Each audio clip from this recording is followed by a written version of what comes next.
All right. So, welcome to another show, another episode of Khalidiyya show.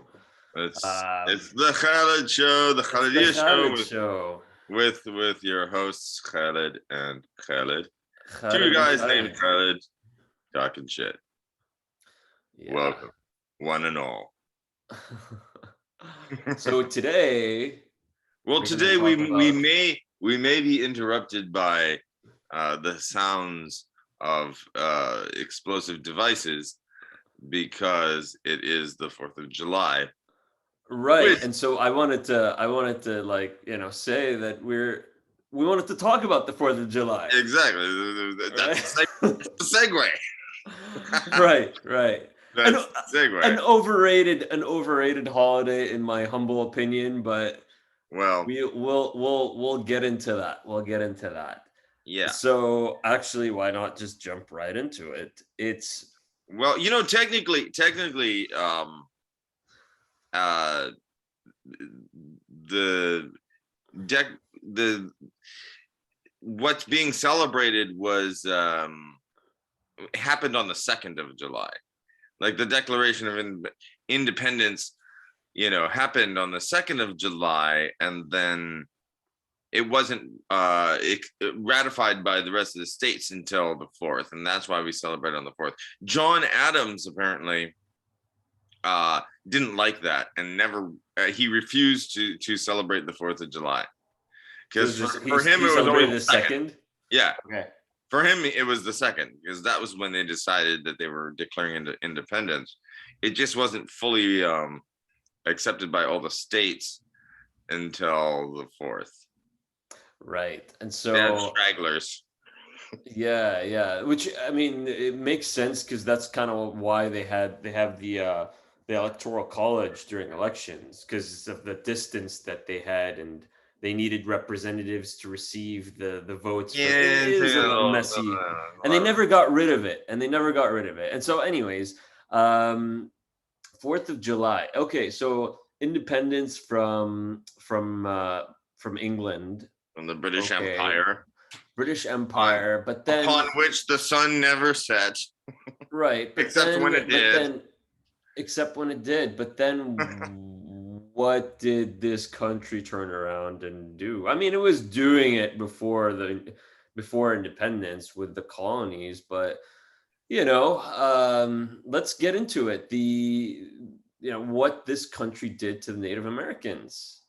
It was Well, just utter and complete slaughter, bringing over diseases and just, it was mass genocide. It was mass genocide, and we're it's interesting to see. I mean, growing up, I've always been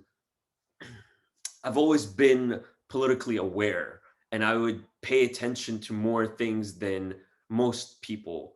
I'm assuming you did too, right? And so this was something that always stuck in my mind. But in terms of mainstream rhetoric, I'm hearing more of this, of the position that the Native Americans have always had, and it's yeah, I mean, now with what we've been hearing of all these residential schools that were popping up in Canada, there apparently there were residential schools here. So aside from the slaughter, aside from the disease, aside from taking away all these people's lands, they were also re-educating their children, and well, yeah. yeah. Well, I mean, the re-education started later. They started with a lot of rape and slaughter. Uh, Mhm. the Spanish started that, and everybody followed suit. But Yeah. let's. I mean, it depends on how far you want to dial back in history to talk about. There's a lot of shit to go over. There was a phenomenon that happened um, not long after the original colonization of America, when there was something that historians had referred to as uh, the small ice age, in quotes. Uh-huh. Um, You're referring to the Americas, like. no, it happened in Europe. Uh-huh. There was, well, there. I mean, it was global, but in Europe, it hit them hard. That they called it a minor ice age because they lost a lot of crops, and um, the the the climate was just colder than it was, and it killed a lot of crops. And there was a study recently done by um uh a number of different people, like they cross. And this is the thing with academics, is like sometimes you learn more when step out of your discipline and combine with other disciplines. So they did Sure. like a cross disciplinary study between geographers and historians, and they came to the conclusion. And this was actually this was like a BBC article. um they came to the conclusion that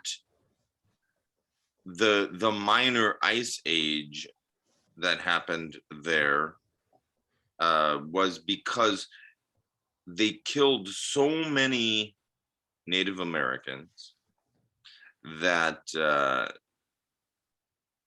all the land that they were cultivating and growing, crops and, growing corn, whatever, went, you know, went fallow, went, back to forest land, and it changed the climate of the planet. And it Wow. it actually made temperatures drop, and it affected crops in Europe. That's how many millions of people died during the invasions of the Americas. And Yeah. let's take a moment there to consider that. Yeah. So we're talking about fun stuff. So I mean, the slaughter of the Native Americans, whether it's in the United States or in Latin America, Caribbean, Yeah. is just horrendous. And then we saw that originally there were these treaties whereby the people were being pushed off their lands, but then they were like, all right, you could stay on these lands, and we'll stick to our agreement. And so with time, more and more of those agreements were being violated by the US, by the US Mhm. government and its settlers. It's a settler colonial society. We talk about settler colonialism now. That's a hot trending Is it term. trending? Is it, yeah? It's a very Does it trendy have its own term. Instagram account? It's a very trendy term now. Yeah, settler colonialism. Oh my god, man. Um I think there's an Instagram account called Decolonize Atlas or something like that, and it's talking about, like, colonization across the world. But anyways, we see then just how more and more of these lands were taken away, and more of these people died, and how just more and more of their rights were taken away, and they just crumbled as a society. I mean, now they're like, I mean, Well, I mean, the thing is, it's it's not a mystery, and it's not something that we didn't know happened. It's just that it it's glossed over very quickly. You go to high school, American high school history class. They're like, oh yeah, yeah, yeah, and we killed millions of people. And yeah, okay, but Thomas Jefferson, Thomas freedom, Jefferson. Woo! woo, freedom, America. Freedom. Fuck Um, yeah. yeah, no, I mean, Um, not a lot of people are aware that in in the Declaration of Independence, written mostly by Thomas Jefferson, there is a reference to the savage Indians. mhm. There, And I yeah, think that go ahead, go ahead. there's a mention of the merciless savage Indians. Right, right. So I want to get to that in how that's transferred in other parts of the world, but there's also a reference, I believe it was in the Constitution. I could be wrong, but there were like in some of the founding documents of this country of what legal status African slaves had. They were Oh yeah, three well, fifths of human yeah, beings, yeah, yeah. right? Well, No, that yeah. was no, no, that was. I mean, only after they were freed, I think. But Okay, okay. or no, but yeah, no, during yeah, that they in terms of like the census, whatever. But you know, I don't know. I had a very awkward moment on a Fourth of July celebration. I So went you to. tell your story, and I'm gonna tell a story I'm about gonna. a Native American Yeah. story. Yeah, yeah. Okay, so if we're talking about Fourth of July stories, I went to a Fourth of July barbecue, and it was at a friend's house. Um, and it was a mixed group, different ethnicities. There were Jews, there were Black people, small gathering, and um, the matron of the house who was hosting the party had this tradition of like we will read the Declaration of Independence, Wow, and this is here in LA. yeah, this was in Pasadena, which is Okay, a little more. I'm a little more traditional of a place, so but this was in Pasadena. It was my friend's mother was hosting the party. Um, Interestingly enough, she's friends with uh, uh, Meghan Markle's mother. So oh, okay. there was a royal connection there. She did like my potato salad. So there's that. She liked my potato salad. She was You're a like, "Who good made the cook. spicy potato salad?" You're a good cook. I mean, He was like, "Who made the spicy potato salad?" But all the spice here, right here. yeah, you got some paprika in there. But so we went around in a circle, and each one of us like read a section of the Declaration of Independence, and it was actually her, Meghan Markle's mother, who read the section that involved the savage, merciless Indians, and then there was kind of like a brief pause. I was like, well, that was awkward. Wow, um, interesting. No it was, commentary, I'm assuming. it was like, okay, let's just move on. Move on. It became a little bit awkward, and then we just moved on. I mean, I wasn't going. I was a guest, so I was not You weren't going gonna. to start a giant debate You about. weren't gonna go all douche on them, huh? Yeah, I wasn't going to douche out about the morality of American expansion and that kind of thing. Should have boycotted. Did you read? Did they have you? Yeah, yeah, I did read sections. But I mean, that's a very and that's it's one of those things. It's in the Declaration of Independence. Oh, there is just a bomb outside. They're starting. They're starting the bombs. Oh, all right, all right. Neighborhood gets really explosive during Cool, cool. 4th of July. They just like start throwing. They've been throwing bombs all week.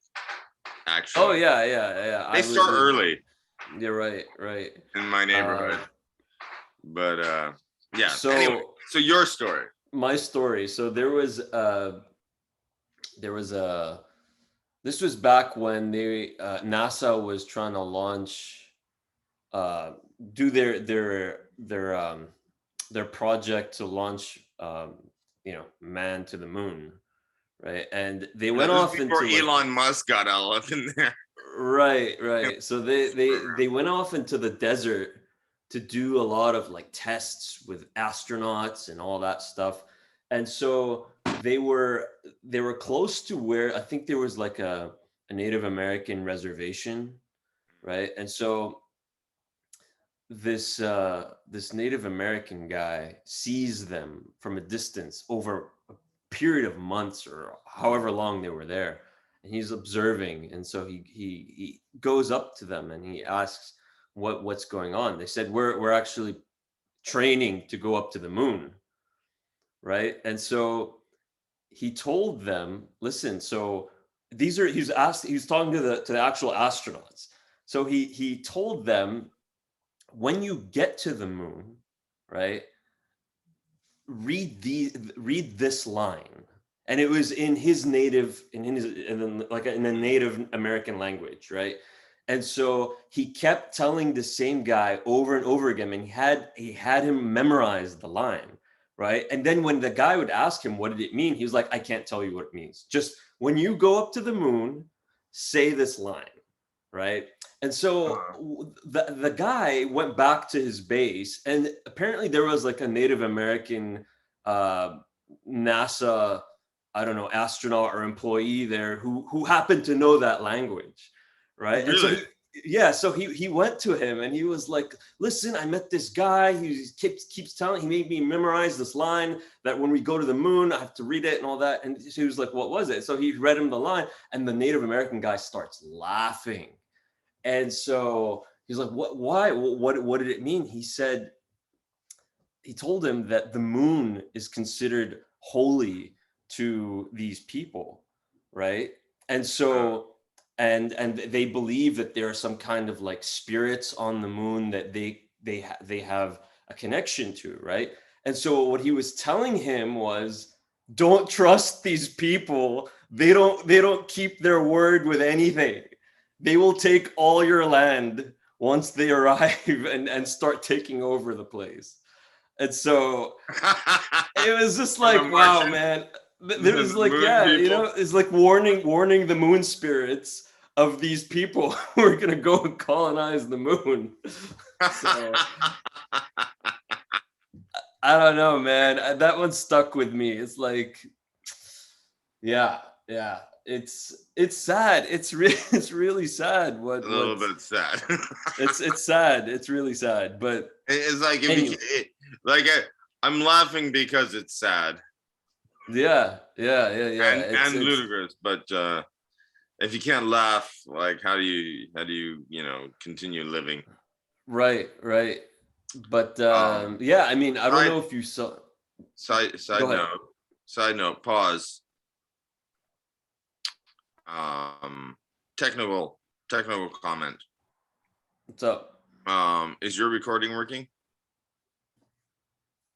It's working. Yeah. Because mine says I need to ask host for permission to Oh, I forgot record. to do that. My bad. My bad. So I haven't been It's recording. recording. So just make sure that your recording is saved. Yeah. I'll make sure not to shut down But if you my if you can laptop. if you can like let me in on that, I'll start recording Let for me. like Yeah. Thanks for letting me know. I completely forgot about that. We need to make sure we do that before we start. that's it's clear breaking point there. Yeah. The No pause doubt. point. Allow to record. Okay, you're good. Okay. So I'm recording from now. All right. We're back on. We had a little technical difficulties. Yeah, uh, it happens sometimes. Yeah. So Native Americans. Well, I don't know if you heard about the all those statues of British queens being taken down in Canada by natives. I heard some of that. They Yeah. were like painting them with blood, Yeah. like red paint representing blood. They were doing that. They were burning down Catholic churches. It's yeah, man. I'm thinking that that's Well, probably what's gonna end up happening here once those I residential mean, schools. it has. I mean, it has happened. I mean, it's It has happened happened. in I mean, in terms of taking down statues. Yeah. The people that get mad about statues coming down are a bunch of they're full of shit. Because let's be honest, most of these statues, Mhm. they're like, oh, you're erasing history. It's like, first of all, we're trying to reinforce history. It's not about forgetting, it's about remembering the actual how history went down story. Yeah. And also, like a lot of these statues didn't even go up during during the like, you know what I mean? It's the same with the Confederate statues. The Confederate statues, a lot of them went up in the 1920s and the 1950s it's not like they are remnants of the Confederacy that are historical monuments. They went up during Jim Crow resurgence of racism in the 1920s and the 1950s. Yeah, And fuck the Queen. seriously. There's actually so they actually tore down a few of Queen Victoria, but there was actually at least one of Queen Elizabeth. So I mean, so I'm sure she got the what message. the fuck does and you know what I mean? They like the Inuit in Canada, like they went through some experiences Oh is yeah. sort of with like medical experiments and shit. They went through a lot of all that colonization experience, and fuck the Queen, And fuck the Queen. and Yeah. fuck the Queen, and Queen Fuck the Victoria, monarchy. Queen Victoria, the Virgin Queen. My ass. My ass. Yeah. Like Yeah. fuck, We know fuck how that you. went down. Like whatever. You're a bunch of inbred assholes who have been in power not by anything that you did. You inherited it. They Yeah. just inherited power from some crazy axe wielding motherfucker a few hundred years ago. Yeah, well, they took it a step further in terms of like the monarchies of Europe, creating this narrative, this essentially propaganda style narrative of their divinity, how they all come from like some divine ancestor, some Yeah, like but Norse, and like some God Norse. wants us to rule, so Yeah, that's why we get to rule. We get to rule because God wants us to. They're all inbred. This is why, like the Romanovs, like they like they all look like these horrible, man. royal. They look They have horrible. genetic problems. They have genetic problems because they're all inbred. The Habsburgs too, man. They Yeah, were like, because they were all breeding with each other, but in a closed circuit, and they all have yeah, genetic problems because they're yeah, inbred. Because they're yeah, all yeah, like yeah, at some point they're all cousins yeah, at yeah, least. yeah. You know what I mean? They're all cousins. Right. They have. I mean, it's just known that you get genetic problems. This is why you have hemophilia. This is why like the apparent heir to the czar in like 1917 was a hemophiliac who was his health was terrible, and Yeah, I mean, the czarina, the wife of the czar, brought in uh uh what's his name to like come in and like do witchcraft to like solve their problem. You know who I'm talking about? Rasputin. I Rasputin. Rasputin. Okay, yeah, Yeah. your favorite philosopher. No, I don't know if he's your favorite, but like I know that you really like Rasputin, but Really? No, I don't like Rasputin. I think it's. I mean, he was like this crazy witch doctor that came in to like counsel the wife of the czar on like weird remedies and things to make the family survive.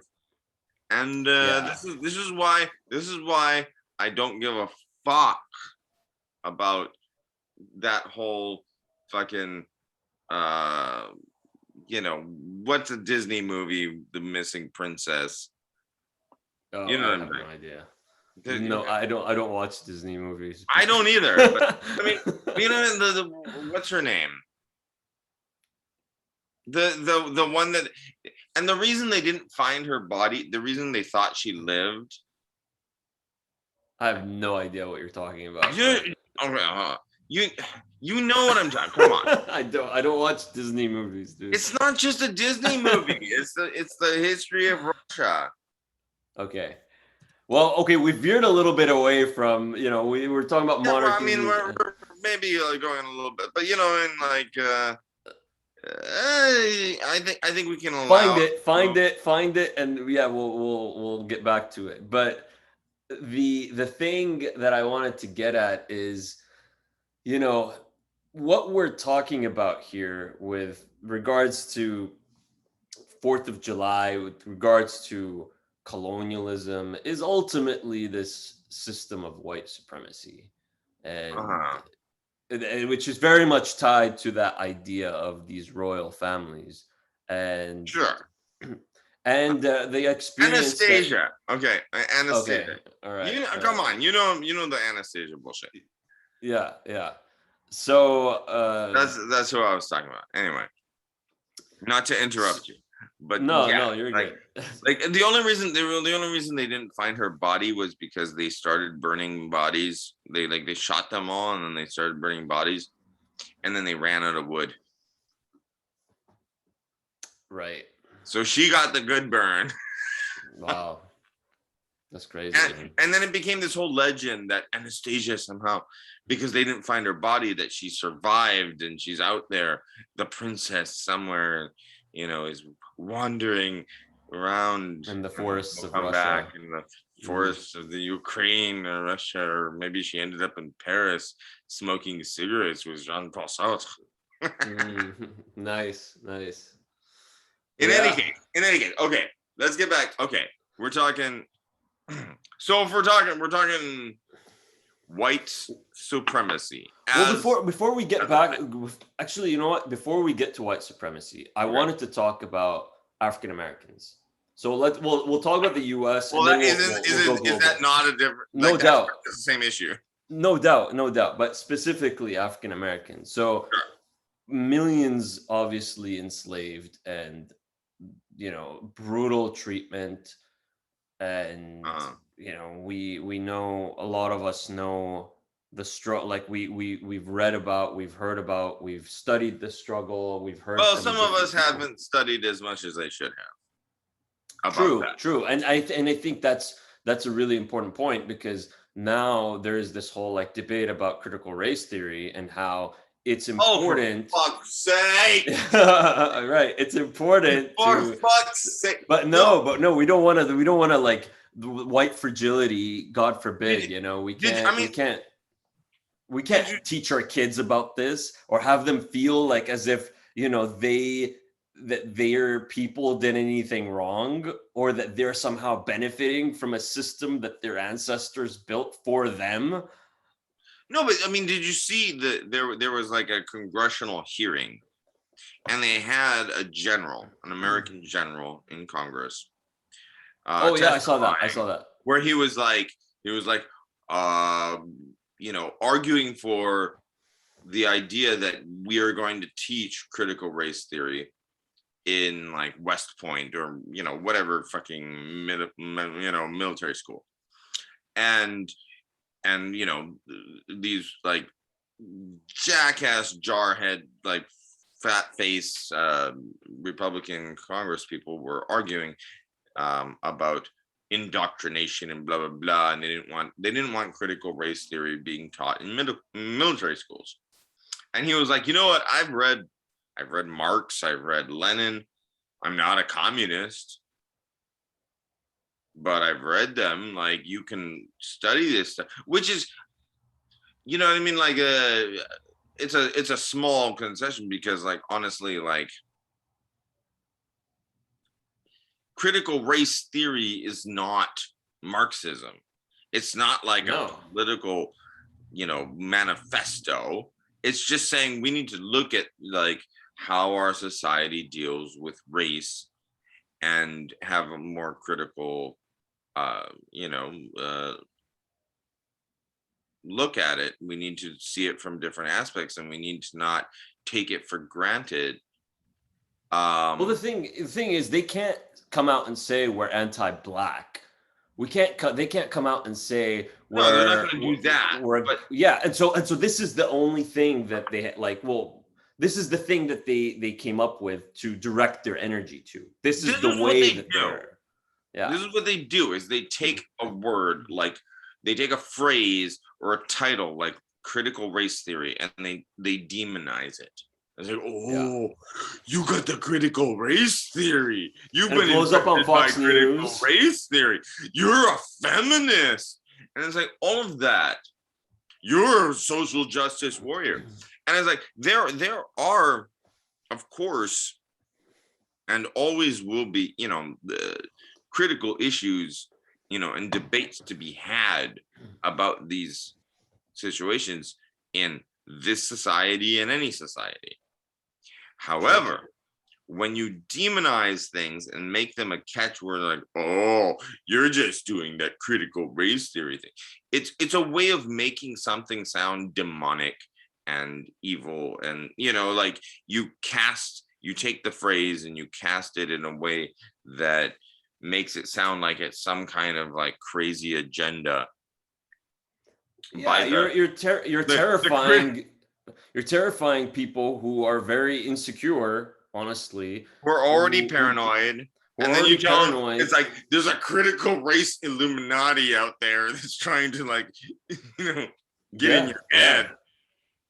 But yeah, I mean, so we're talking about that, but to get into some more specifics as to recent discoveries that pertain to like the African American community. So I don't know, I hadn't heard about the Tulsa riots until like earlier this year or last year.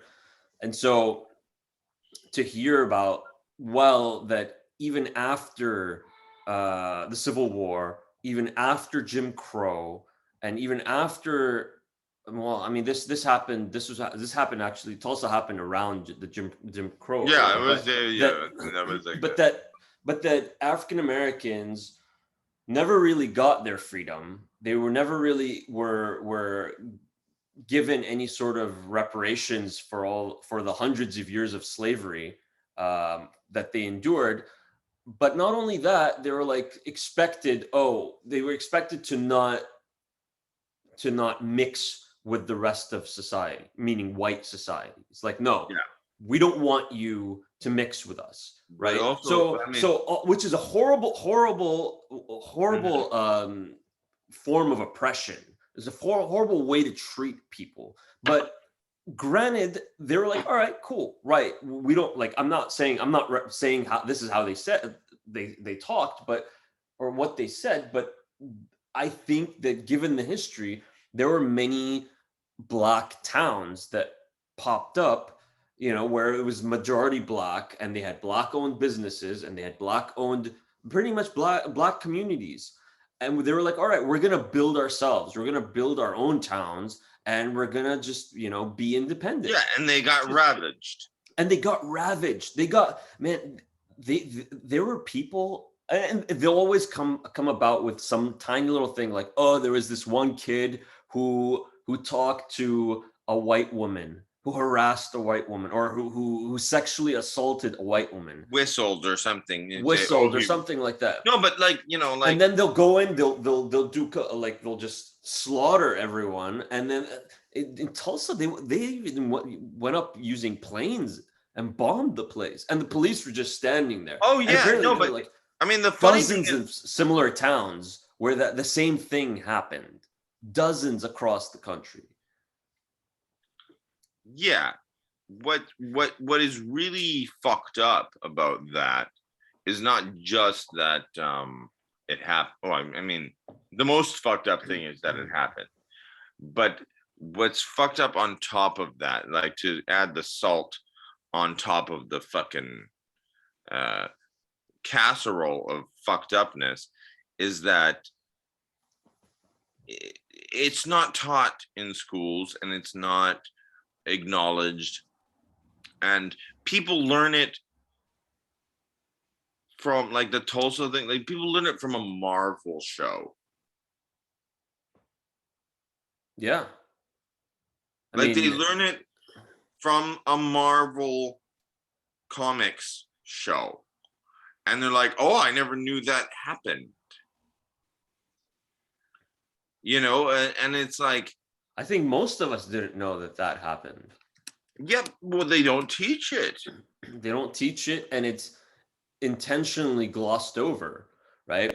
But then I mean, Biden came out, I think now with there being so many progressives in the Democratic Party, Biden felt the pressure to acknowledge that it happened, right? Well, But here's that the doesn't one mean thing. anything in that, like, all right, so you acknowledge it, but what does the government do to rectify what happened? Like, and Yeah, I how to mean, like it's like, engage with what the are you gonna do descendants about of it? these What are people. you gonna do about it, old guy?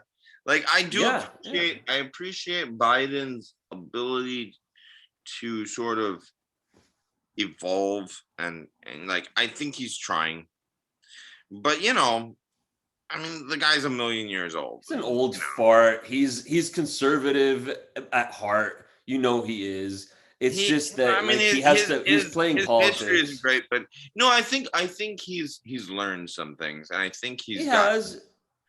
like, I do think actually morally as a person that he is trying, but I mean, like, there's trying and then there's getting shit done. Not when it comes to Palestine, he's not. But Yeah, you know, well, like, there's only so much. those people are just not human. You can't you can't you can't expect shit from an American president when it comes to Palestine. Right, because those people are just aren't human.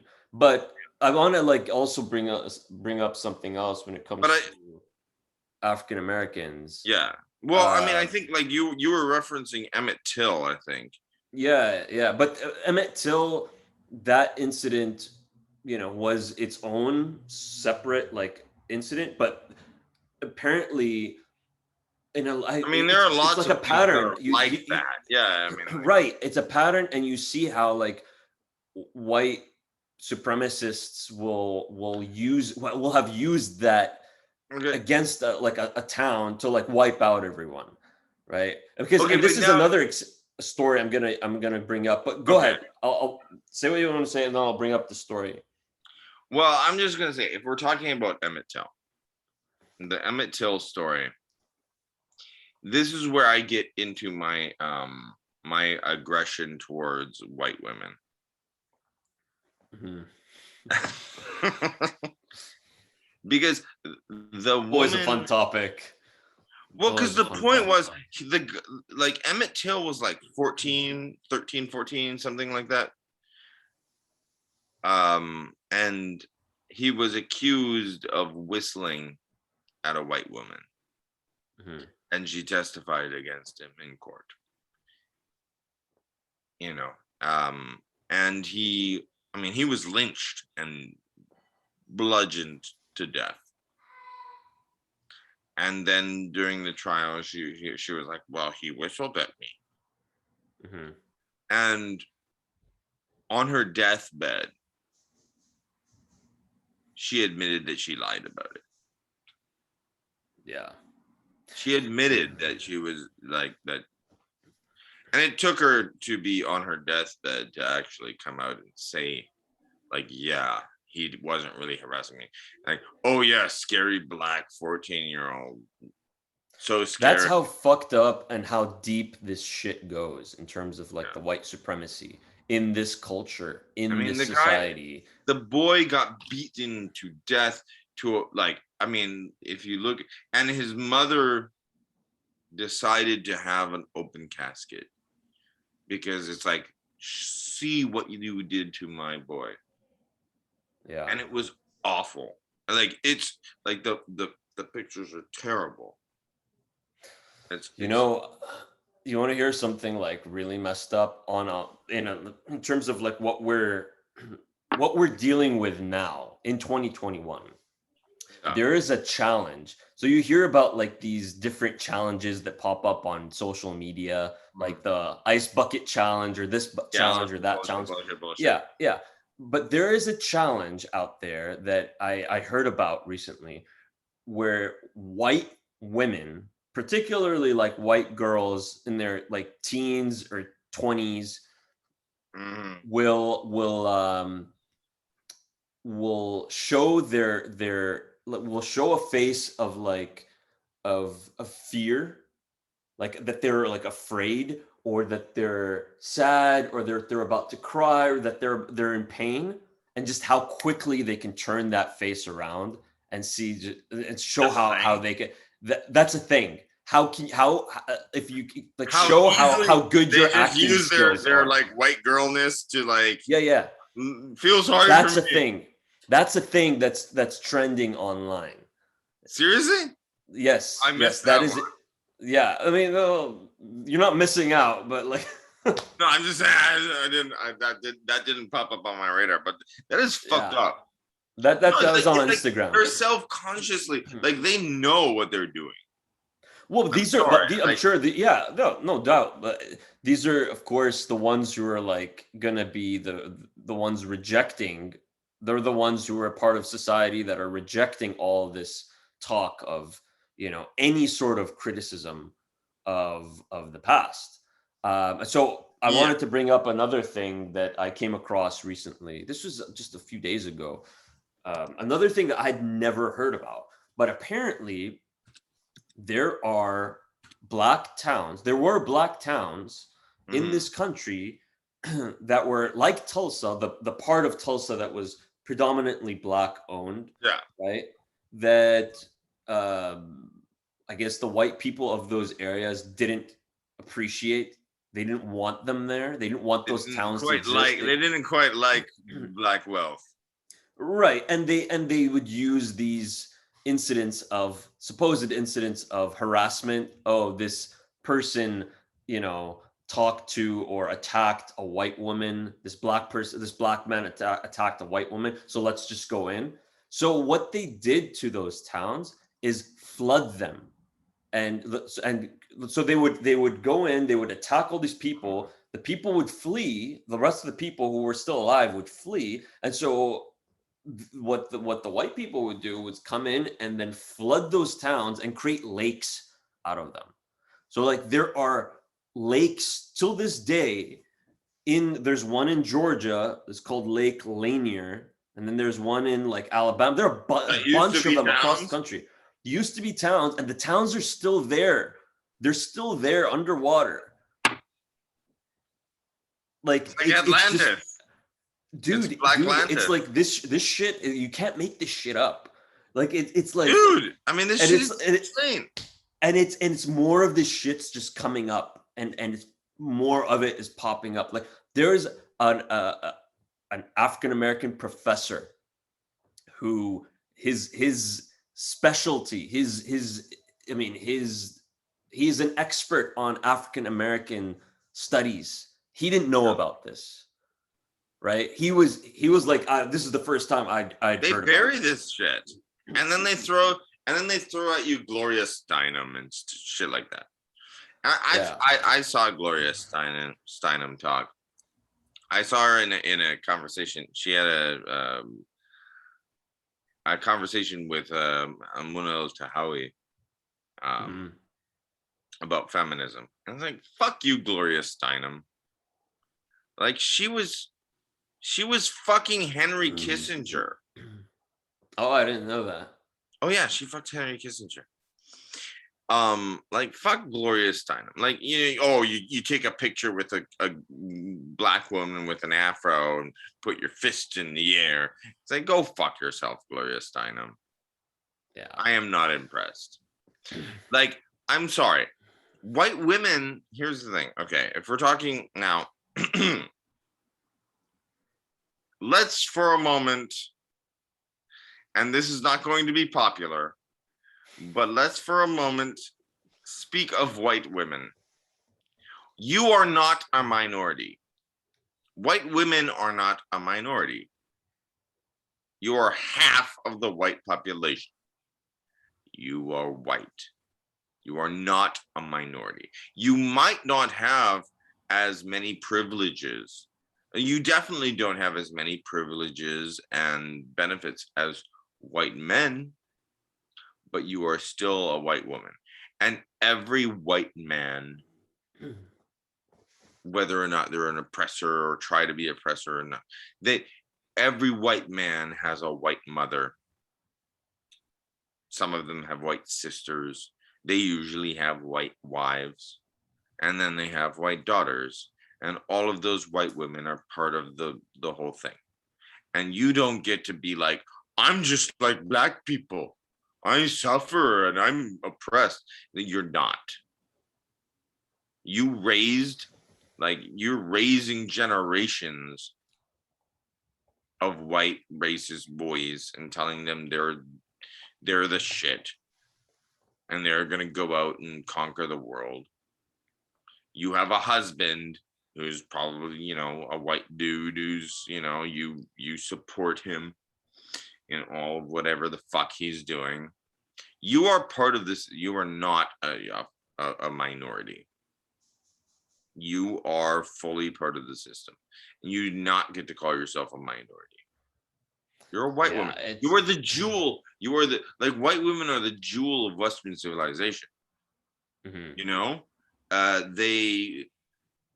they are what all the white guys are fighting to get and to protect and to, like, please.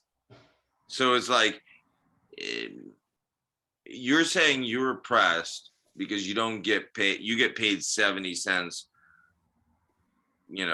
compared to like a dollar that a white man makes. But you're still part of the fucking system and you're still benefiting part from of it. the problem. Yeah, you're part of the problem, and you are, you know, supporting your husband and supporting your dad and accepting your racist dad and racist uncle, and you're and raising kids. It's And if your kids grow up to be racist, that's on you. I thought back when Trump was running in for the 2016 elections Hmm. that I would tell myself there was a lot of talk about how there were a lot of white people, particularly white women, who wouldn't admit that they were supporting Trump or that they were going to vote for Trump. And so, but then I would hear just from different people and from reading different stuff, and that these a lot of these women who were kind of on the fence, they were um, a lot of the white women who didn't want to vote for Trump, but they were kind of like, I'm not sure. And then they go back home for Thanksgiving dinner, right? And they're talking to their dads who are all pro Trump, and their brothers and whoever, their cousins, and it's like that's all it took, right? So to me, Okay, I was like, I just wish I were a fly on the wall to sit there and listen to that conversation go down.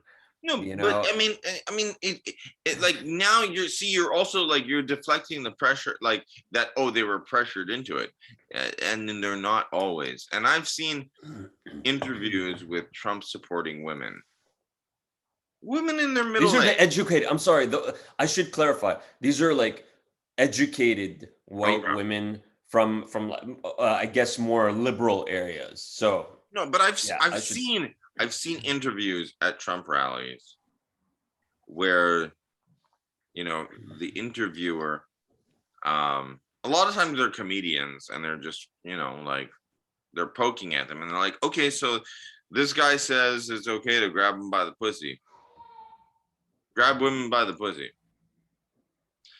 And the response from like a middle-aged woman who probably has kids, maybe grandkids, and is like, I'm okay with that. The Lord will forgive him. He's not Yeah, perfect. they play they, you know what they always use?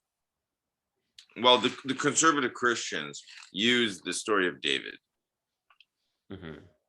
They always use the story of King David, that, oh well, he was an adulterer, and I mean the story of King David is pretty rough. In like you're talking like the David Christian. and Bathsheba, Mhm. like the story goes.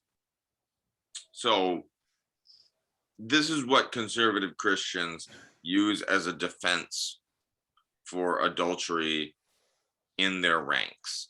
They always cite King David because there's a story about King David that, he saw this beautiful woman, Bathsheba,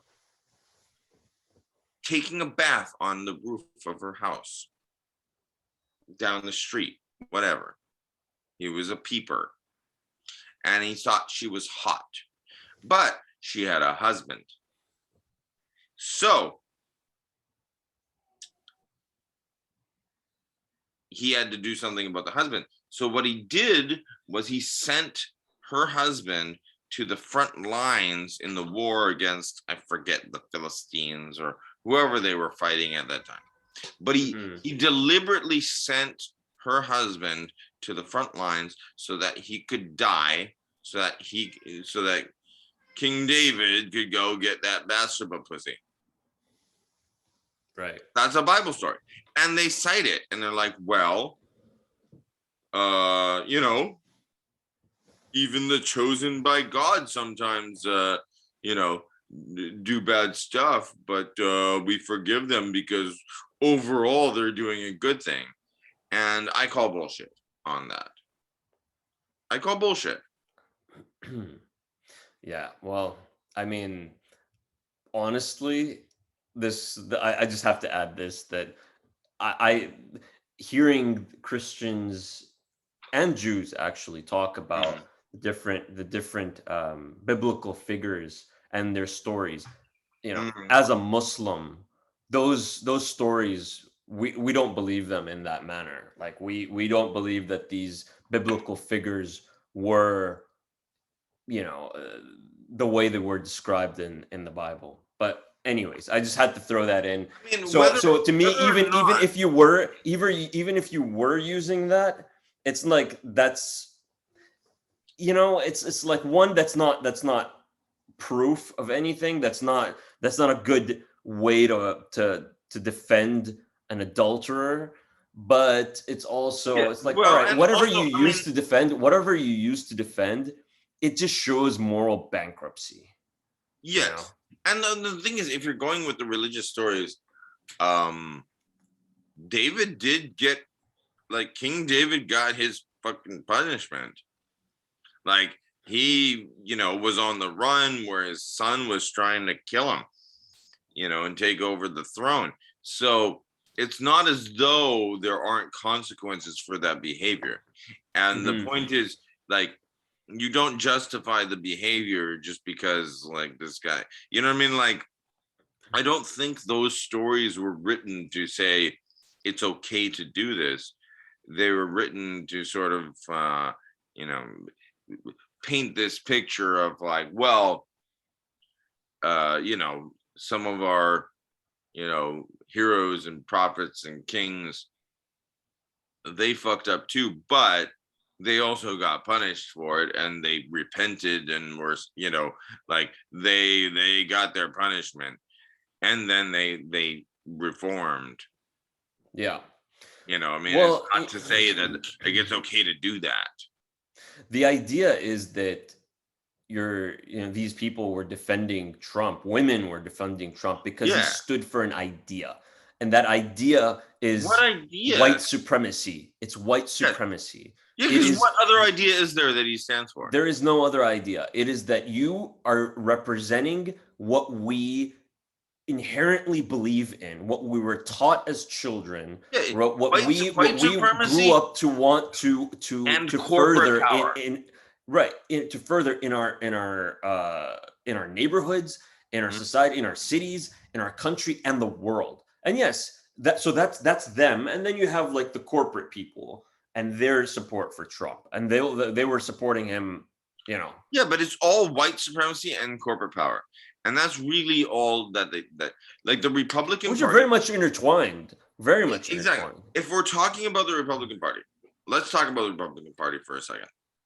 The conservative wing of American politics and the Republican Party, all they really stand for, and it's not even like a secret anymore. They don't even try to hide it anymore.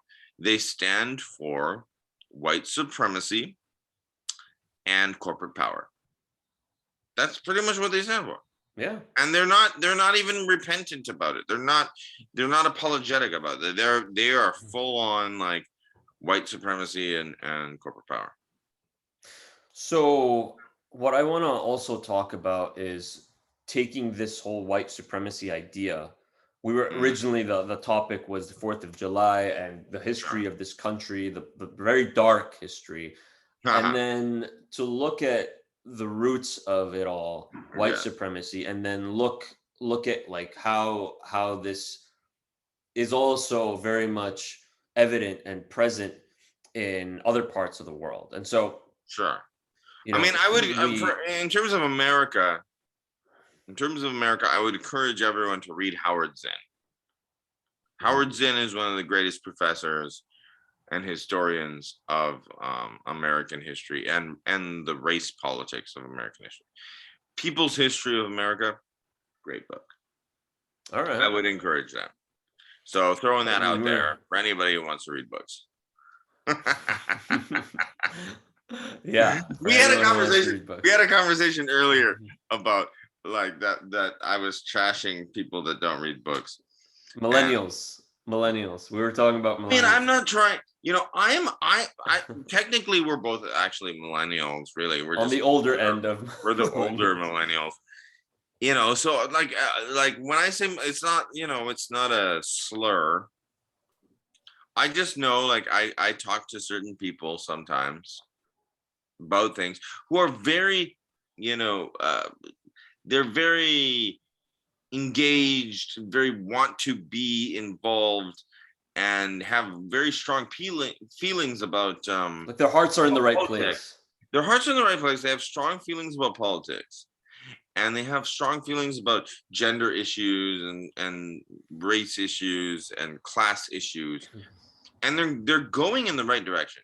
They just tend to not read books. And I had a conversation. I had more than one conversation with people where I'm like, I can give you a reading list of books, and like, well, do you have a podcast that I could watch instead? Because Here we are. And so here we go. So I guess we're just gonna like I will tell you about the books that I read because but I also encourage everybody like read books. Yeah. Well, I mean, read books. I know it's You know, nerdy. I know it's like it's the Netflix and the YouTube videos that people are into these days, but books are cool too.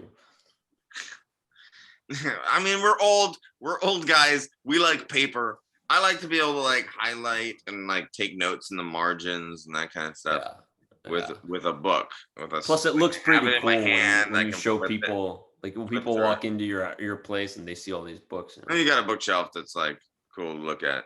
I Yeah. do have my bookshelf. Sweet. You know what I mean? But the point is like there's certain things that you don't get out of a podcast or out of a NPR interview thing. Like You want to you flesh get a out the certain amount, like details to really get a good grasp of the when you material. really want to get the full story, sometimes you have like honestly, like I was, when I was I went down the rabbit hole with like the oil industry and OPEC and Saudi Arabia. I had to read like, like over 1,000 pages before I got to like, okay, now I get it. I got to the bottom. Okay. But I mean, like I had to chase that rabbit down like 1,500 pages of books to get to the point where I'm like, okay, I see what's happening here. And so I encourage everyone who has a sense of political consciousness, whose interest is like sometimes you have to like really chase the rabbit all the way down the hole, and you read some really boring shit until you get to the point where you're like, aha. It's armament. You're arming yourself because if you're going to be politically active and if you're going to care about causes, you're going to be put in situations where You have to defend your position. you're going to have to defend your views. You're going to find yourself in discussions and debates, and some of these discussions might be with people who you're very close to. It's like you gotta know how to stand your ground. So also sometimes your opponents in a debate are very good at being manipulative. Mhm. They're very good at like arguing. They might not know what the fuck they're talking about, but they're very good at arguing it. And it sounds like they know something just because they're good at arguing. So your weapon is to know things and be like, no, Yeah. that's just not true. That is patently false. And to be able to do that and to be able to cite your sources, you gotta show your work. It's like a math class. You know, I mean, you can get the right answer in a math class, and your teacher's gonna be like, no, show your work. Like an algebra class or something like that. You know, like show your work. You need to be able to show your work. Yeah. Yeah. But anyways, Anyway, you were I wanna shifting gears.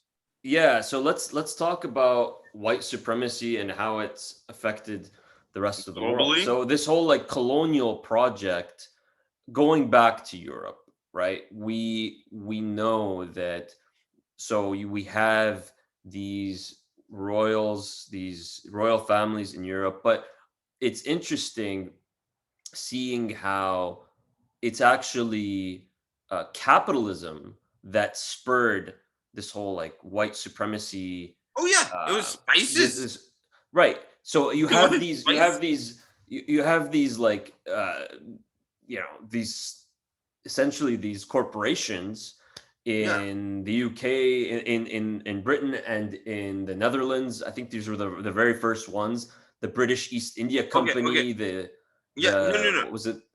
Yeah. No. No. Like the very first colonial expeditions, like there was first of all, after the Napoleonic Wars, after like Britain and Britain defeated Napoleon, he had a huge army and they didn't know what the fuck to do with it, so they sent him to Africa. And Mhm. that's where the Algerian colonial experiment started, and they fully Okay. occupied Algeria because they didn't know what to do with the fucking with all these like Napoleon soldiers. And then when they went to India, they wanted spices because their food sucked. Yeah. They wanted spices, so They they went. wanted tea. Tea was They huge. wanted tea. They wanted curry. Silk from China. They wanted cumin. They wanted pepper. They Yeah. didn't have that shit. So they went to and they went to India. But then when And they you're sorted them. seeing yeah, but then when you see that these corporations started, getting investors to pool their monies into these expeditions to go and uh, set up these forts and kill all these people, and it was gradual. But what I'm getting at is that at some point these expeditions, these projects were so successful and so profitable that their governments were Okay, like, all so right, we need to then take advantage of this. And so ding they ding ding started ding ding sending ding in ding ding their ding ding ding ding. navies, there you go, and their armies. No, And this then is it became a colonial yeah. enterprise. You've hit on it. Ding ding ding ding. Like when it comes to colonialism, it usually started with corporations, and they would go in and start some shit, because they wanted some spices or whatever they wanted from a particular country, copper, and they would go in and then they get themselves in trouble because the local people are like, fuck you, these are our resources, these are our lands, you can buy some of it if you want, but you don't get to like come here and like set up shop and own it. And so then they're like, hey, queen, can you send the royal military in? And then so like They were getting cuts, man. The royals and their people, all their friends, those guys were big investors too. They were oh, making big bucks. of course, but the point that I'm making is that it was private companies that started the invasion, and then the actual royal military came in to back them up. Yeah. and invade, and then it's like, oh, I guess we're gonna have to colonize all these coolies, you know, we're gonna have to like take over. But So then you colonialism was it was like private companies that pulled the government with them. It pulled the military and made them like, oh, we broke in here and now you have to back our asses up. so when these colonial powers Uh-huh. invaded all these different areas and set up their colonies, they needed to find some sort of justification for that, right? And so it's like, all right, yes, there are these corporations and all that, but no, there's a higher sort of motive here, right? That they were trying to sell to their own people and to the rest of the world, right? Yeah, And to well, themselves. And to themselves. And yeah, this is because where the whole white supremacy idea comes from, yeah, because you're gonna right? feel bad. Right, because you said it in another episode previously Yeah, that I think I did say if that. you you have to Oppress and you have dehumanize the you have to civilization. dehumanize these people, because if you don't, then you're going to see them as other human beings, and that's going Yeah, to make you feel bad, it's right? gonna But make no, you you feel can't like a feel fucking bad when you asshole. want to, like, right, you can't feel bad when you want to take over the world, So right, you have and to steal all the justify it. resources of the world, right? So you dehumanize everyone, and you create a racial hierarchy whereby you create these new disciplines of And you make this biology, where they look into, like, oh, yeah, how do white people differ in terms of their physical anatomy, and how that yeah, makes and them more you make superior than black people. And exactly, and you make up a story about how you're actually helping them. yeah, It's like, and you actually try to I'm helping convince you. them of that, Yeah, I'm actually helping you. right? And you create And things like body dysmorphia, all kinds of situations, like, you know what I mean? Like, there's a thing, there has been a thing in Africa where, even after, even into the 70s and 80s, after colonization, like in the Congo and other countries in Africa, that people would put acid on their skin because it would slough off a few layers and their skin would be lighter colored. that's okay. So there's Because still people are still doing that today. people, Like, yeah, go to like India and Pakistan, people bleach their skin. Go to the yeah, Philippines, people bleach their skin. Go to the Gulf countries in the Arab world, people are bleaching their skin. Why is it that wherever you go, pretty much anywhere, almost anywhere in the world you it's go, like white you is will right. see, yeah, you will see that as a light-skinned person, you're going to get treated better than someone who's darker skinned, Yeah, and that and people are, your people view you as like somehow better looking, like it's a physical trait now, like it's yeah, become, and people because go, it's blown up in the fashion industry and all the media that they broadcast with billboards and magazine covers of what the standard of beauty across the world is. yeah. So like standards of beauty. You want to talk about standards of beauty? Yeah, it's like it's become so ingrained in so many societies that, like, the lighter skinned you are, the thinner your nose is, the more beautiful you are. And people are bleaching their skins. It's a They're big like, industry. they're straightening their hair. And I mean, this is where you get the reaction where, like, you know there is a little bit of resistance among the left about you know being proud of your hair, being happy with, I have curly hair, I have dreadlocks, I have, but it runs up against even legal issues, like even like employment issues where employers are like, you need to like do something with your like black hair or your curly hair because it's we don't like that. And Schools it's too. If you had like schoolgirls going, like let's say black we're- schoolgirls yeah. who had their like hair grown out, it's like no, that has to be straightened. Well, they do this bullshit with like in the NFL too, But and you know like what's crazy is that sports. you see that idea of hair in schools. So we think that maybe this is just the thing here in the U.S., but it's not. Mm, You see it across the world. If a kid, yeah, if a let's say a kid, particularly girls, because they usually have longer hair, right? If a girl has frizzy hair or curly hair, even in like in Syria where my family's from, it's yeah, like no, you got to straighten that hair. You can't like do that. That doesn't look good. yeah. But then if you cover your hair, then it's like, well, now you're all Muslim. That's a You're all different problem. Muslim. That No doesn't one is fit the Muslim. standard of beauty that we want, right? Yeah, it's like, okay, I can't cover my hair. I can't wear my hair as it is. Like, you just want me to shave my head? Like, what the fuck? That's actually You know what a what I mean? bunch of French girls did.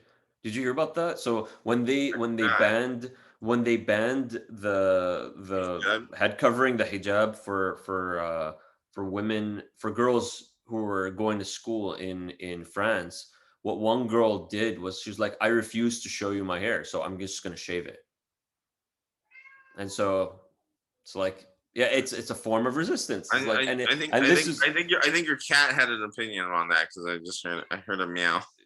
yeah, I should open the Should door we so that refer? is yeah. Let Should me we let me defer open to the door. the cat opinion? Right. Let's get the cat opinion, the feline opinion on this. They're a lot more natural than we are. Let's just put it that way. They're not shaving their fur. I Yeah, yeah, mean, they'll cough it um, up in hairballs, but then they're not shaving it. yeah. No, and man, this this whole thing will take so many different like shapes and forms. It's crazy how like white supremacy is so widespread and Well, yeah, it's it's just how much they think that they are justified. yeah, That's yeah. what really bothers me is how justified certain people feel about telling you how you should be and how people should, dress and groom themselves and what their hair should be like. Like it's just so like, who the fuck are you to tell me what my hair should look like, what my clothing should look like, what my skin color should be? Like, who It's the fuck eradicated entire died and made cultures. you? Like, who the fuck died and made you God? Yeah, well, that's the thing. It's a god complex that a lot of Yeah. white people have and have had. And so, but the idea is, you know, it's so widespread and yeah, I want to share like a sort of personal experience. But before I get into that, when you talk about how that's come about, like we said, media, global media, right? That is so widespread. The complete and utter dominance of Western, particularly American corporations, and Mm. this almost slavish desire that people around the world have to fit into that mold. And so I want to get into like a personal sort of experience, which is it'll go back a little bit into what part of the colonial project looked like. So when we Yeah. talk about colonialism, right? We mentioned the corporations, we mentioned the armies and the navies going in, but once they went in, right, they would these projects would send in the ministers, so the missionaries, to go in and spread the good word, right? And they had the Uh, British Raj. yeah, Something like the and then British Raj. right, and then you had so we had the corporations coming in there, but then you also had educational institutions set up, Yeah. right? And so and this was prevalent across Mm. across if you're talking about, you know, oh yeah, my cat just made an appearance. So I'm not sure if the listeners heard him earlier. This is Antar, but the people watching on YouTube I mean, will. I don't know, but yeah, yeah. Yeah, yeah. But Uh, showed his butt so off. this was like almost this like tripartite of different groups that went in to support the colonial project. So my Yeah, experience they with went all this, in. yeah, my experience, and this pattern was everywhere. My experience with this was that I actually attended an American school growing up in Syria, Mm. right? And so this was a private school, and it was on land owned by the US Embassy. And so this was considered by pretty much everyone in the country to be the most prestigious school because it was an American school, right? And, you know, pretty much people who, if you would go to a place like Syria or anywhere in the world where you'd see people who had the resources, parents who had the resources and the ability to send their kids abroad to go to university, that's where they would send their kids to school, right? Sure. So my experience from ever since I was 4 years old till I was almost 18 was being in that environment where all the teachers were mostly American, some Canadians, some Brits, but all Western. The language of instruction was all in English. We were discouraged, half the students were Syrian. We were discouraged from speaking Arabic. There was one language class, an Arabic language class, that was like, all right, we'll allow the natives to learn a little bit of their native Their language, grammar. right? Right, but a lot of those kids turned out not really knowing how to even read or write Arabic, believe it or not. Um, Mhm. my parents were we were my sister and I were very lucky in that our parents were really strict about it. So we were, we Well, your learned dad outside was of a school. literary man. Yeah, yeah, he really cared He, about that. he, But he was into poetry and that kind of thing. So yeah, yeah, he was big on Arabic poetry. But what I'm getting at here is that my experience was seeing what this school was doing in terms of indoctrinating the kids of the I pretty mean, much the elite of I don't that know. I mean, country. it goes back. It goes back to. I mean, it goes back decades. Like Edward Said went to like a British school in Egypt. Hmm. Edward Said, Yeah. and he went to school. Actually, his classmate was Omar Sharif. Hmm. They were classmates, and he actually in his autobiography he said that Omar Sharif was kind of a bully. Wait, this is the Victoria School in Egypt, Yeah, right? yeah. It was Yeah, yeah. very British. I knew a guy who was much older gentleman who's Egyptian who actually went to that same school as well. Oh, yeah. And so he'll tell you, yeah, I mean, if it wasn't the like Omar Sharif or Edward Said, there were like Arab royals who went to that school. Like they would Yes, send their there was kids lots to of that fancy school. people. Yeah, and so, but the idea was that you want to filter the ideas of white supremacy down from the top, because when I would step outside of school, all the kids outside of that school were looking at people who went to that school to try and emulate them, whether it was the fashion trends, whether it was how they spoke, whether it was forgetting the Arabic language, whether it was mixing, sprinkling English words or French words with the Arabic they spoke to sort of Merci. gradually erase. What was that? Merci. Merci, yes, of course. To gradually erase the language, Yeah. to discourage any kind of like religious expression, Muslim religious expression, Well, yeah, particularly. particularly. Right. You cannot have, there is no room for any such kind of expression in an environment like that. right? You could, if you're a Christian, that's fine, right? You could go to like the Yeah, but Bible study of the American embassy, or this group or that group, or this oil company or that oil, like Dutch oil company or whatever, even then, right? like the European world um didn't doesn't give a fuck about Eastern, like Orthodox, like Palestinian Christians or Syrian Christians. No, they They don't, but they they they use them they as a tool.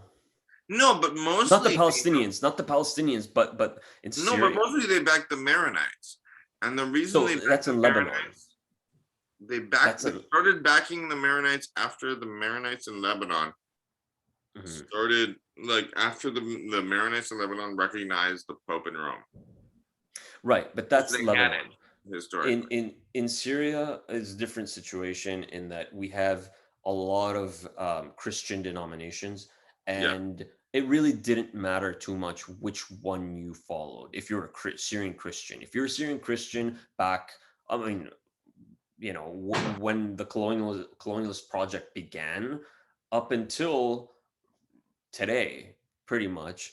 If mhm. you're a Syrian Christian, you have your ins with the Western embassies and the Yeah. I mean Western oil that's companies and yeah. I mean all of that was that, what it and the was. Like banks, we'll hit up the Christians and they'll be right? And boys, so our boys in the hood. Like right, our and so and that's what we they can the deal with you know them. this is what would happen across the world. The colonial powers would pick certain groups, whether it was religious groups or And ethnic like we're groups or gonna what have favor you, you over the other. divide and conquer, Which right? And I mean, and this is what you'll implement our agenda for us. yeah, which you make a they usually would pick a minority Mhm. and favor them, and it usually ended in civil war or genocide. And this is what happened in, like, it contributed to the Lebanese civil war. It contributed to the genocide in Rwanda. It contributed to all kinds of the types of conflict that are Iraq, still ongoing in the Democratic Republic of Congo. It really just exacerbates racial differences and religious differences, and like fans the flames of conflict. And yeah, and then India, look at India. And it's like now we're gonna favor the Hindus over the Muslims, or we're gonna you know favor the Christians, and or we're gonna convert people to Catholicism. And I mean, there's still a lot of ethnic conflict in India, between India, Pakistan, Kashmir. And like and now we have like an Hindu nationalist movement yeah. that's actually quite violent. So yeah, the colonial experience does not make people play together well. It's really, it just, if you look at different parts of the world and you study the histories of different parts of the world, and especially the histories of conflicts, you'll notice how those patterns are present pretty much everywhere, Oh right? yeah, And so what you see is ultimately this civil strife, this killing, genocides, acts of genocide committed, all ultimately for the benefit of colonial powers. After, like, they may have left a certain place, or they may, like, this post-colonial era where they still had a lot of influence, mhm. but they were focusing on supporting one group over over another group. And but the Or point is that, they stir up shit, and then they're like, "Oh, we're peacing out." Bye. Is what right, they did with they did like in Israel Palestine. Palestine. Yeah. Yeah, but the idea is, you see ultimately, whether it's resources, whether it's, I mean, ultimately it comes down to resources and influence, political Yeah, influence and power. resources and strategic like locations militarily, very Yeah, and important. and and and you see that, the results have been eerily similar.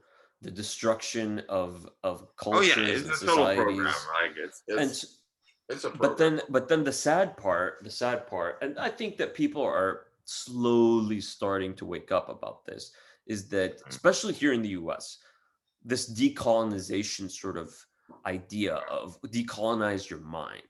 Like they have done such a good job of colonizing people's minds for centuries that now people are starting to wake up and be like, hey, no, I'm, let's say, a Native American person. My experience is similar to the experience of an Aborigine in Australia. Yeah, The experience Zulu in South of Africa. black people, right? The experience of black people in the US is not entirely similar, but is similar in some ways to the experience of Palestinians under the Zionist project, which is an Yeah, extension of European colonialism in Palestine, right? And so people are starting to wake up, but it's like it's a huge effort that needs to be undertaken to correct people's views, because this type of thinking is so ingrained, like you said, in terms of like we were talking about beauty standards, but just in general, in terms of what if we're talking about like consumption of goods, whether we're talking about how people live, the work schedule, the yes. 9 to 5 capitalist work schedule, right? I that's You a have a whole lot to other say about conversation. That I that. could say a lot about that, and we could talk about that at another time. But I would say what you're getting at also is, um, I mean, you're on point, but also this is why I want people to read books. Mhm. This is why I shame people for not reading books.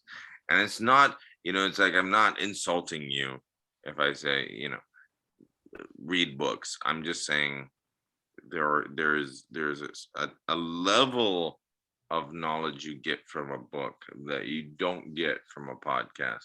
And we're doing, we're throwing in our 2 cents here in a podcast, and we talk shit and we cuss and we make it funny. But read some books. Mhm. And and also anyone who's listening to this, watching this, whether it's just the audio or it's the video, um comment, feel free to comment and argue with us, challenge us, and or ask us questions, and I can give Yeah. you a fucking syllabus and a reading list of things that you can look into. Like I don't say this, I'm not gonna say shit on this that I don't feel I can back up. So we can have a whole fucking syllabus. It would take me like 2 hours at most to like compile a syllabus of books and articles. And I'm willing to do that for anyone who really like wants to know more about what we're talking about. And in Yeah, no, any of that's these. not a bad idea. We could do that, and we could share Um, it if we're on the YouTube page. We can share in the links, yeah, just and in the comments, we uh, just like, I'm like, here's a fucking reading list. yeah, yeah. Go for it. Um, Anyway, but yeah, so I think I we've think we've hit a good we've like stopping point. yeah, I think that we've covered quite a bit, but 4th of July, overrated holiday. You Overrated had to holiday. reiterate that one. I'm sorry. I'm sorry. I'm sure you've all figured out by now that I don't celebrate the 4th of July. I So, mean, I'm gonna eat some potato salad, and that's pretty much it. I mean, I put some meat on the grill, don't get me wrong, but I'm like gonna eat a sausage and some potato salad, I had some family over, but yeah, I mean, that's pretty much it. That's it's know what it's a this very is, American way to celebrate. know what this expression is built on, what this country was built over. And so we need to do Yeah, our part in knowing that. yeah. But anyways, We started out planning on talking about like the 4th of July and American imperialism, and we traveled all around the world in our Yeah. conversation. So we really covered a lot more things than we were planning to, but this is how it goes with the This is how Khalidiyya. this is how Khalidiyya rolls. You just don't know where it's gonna go. You don't know where it's coming at you. It just keeps coming. Just you know, But just get in and put it like strap your seatbelt. That's yeah, usually how put you want to your do it seatbelt when you on, get started. secure yourself, before you secure others. We're Yeah, off. yeah. And All you're right. if you need a what is it? One of those air masks. Yeah. We yeah, Put those yours can on be before you provided put it too. on the children's. Yeah. You can't help other people before you help yourself. Anyway, All right. I Well, think we've covered enough material for today. yeah, yeah. So So good I think having everyone on, and I know. yeah, until next week. All right, next week. All right. Peace out. There.